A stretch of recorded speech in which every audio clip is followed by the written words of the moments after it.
Hi everybody, Ryan and Mike again, and today we're talking about the power of lists.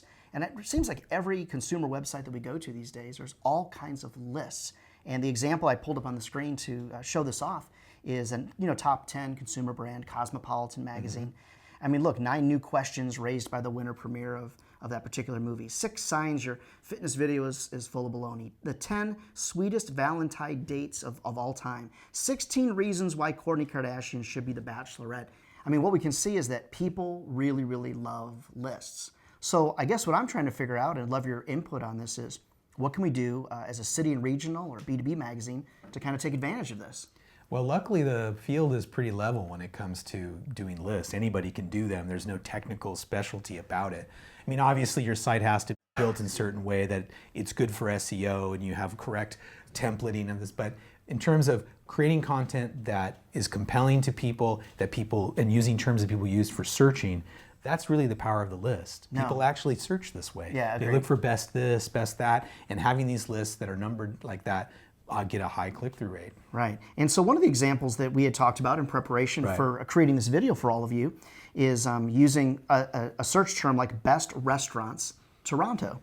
And you'll notice, obviously, you get the Google business listings here. Sure, and those are always preferential at the top. But look, what's you can't hardly even pay for placement like this. Right at the top, Toronto's Best Restaurants 2015.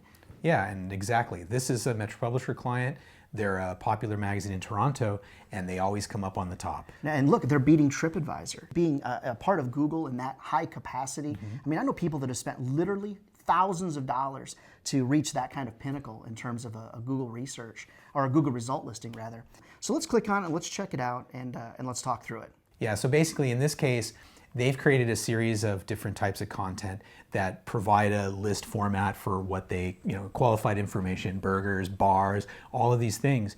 And these really are inbound drivers of traffic. There's no way to get around it. This really works. And they've embraced it. They've got the best beers in Toronto. They've got the best brunch guide, yes. And things like that. So I feel like this just really drives engagement further into the website. What do you think? Yeah, I think you're right. I mean, popular terms like best restaurants, that's an easy one because people will typically type that. They may not type in new and notable or best cocktail bars, but they bring them to a page where they provide all those options, and then people peruse these things. And this is a really great way to get people on your site. That's great. Here's an example of a national magazine that has a regional flair, and this is a Garden and Gun, and they also do lists all the time as well. So this is the Southern Hot List, if you will, rising stars from the gridiron to the runway who are shaping the South right now.